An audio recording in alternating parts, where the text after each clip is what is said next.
Mahindra alpha गाडी आहे. आता हिचा प्रॉब्लेम काय होता की गाडी ब्रेक मारल्याच्या नंतर समोरच्या टायरमध्ये आवाज येत होता, खरखर खरखर आवाज येत होता ब्रेक मारल्यावर.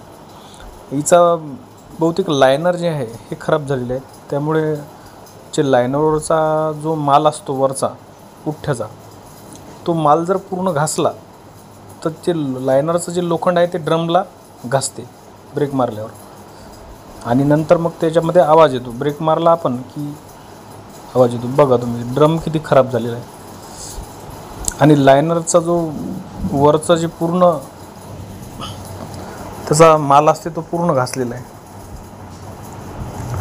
तर ब्रेक मारल्याच्या नंतर काय होते की हे जे पूर्ण याचा माल घासला की जो लायनरचा लोखंडी भाग उघडा पडतो, आणि उघडा पडल्याच्या नंतर ब्रेक मारतो आपण तेव्हा ते ड्रमला घासतात. ड्रमला घासला की नंतर मग त्याच्यामध्ये आवाज चालू होतो ब्रेक मारल्याच्या नंतर. त्यामुळे लायनर हे वेळेवर जर बदलले तर ड्रम खराब होत नाही. त्यामुळे इतके लायनर खराब होईपर्यंत आपण त्याच्याकडे लक्ष द्यायला पाहिजे, जेणेकरून आपलं नुकसान होणार नाही. लायनर जर लवकर टाकले तर ड्रम टाकायचं काम पडत नाही. नाहीतर मग ड्रम आणि लायनर दोन्ही सोबत टाकावं लागते.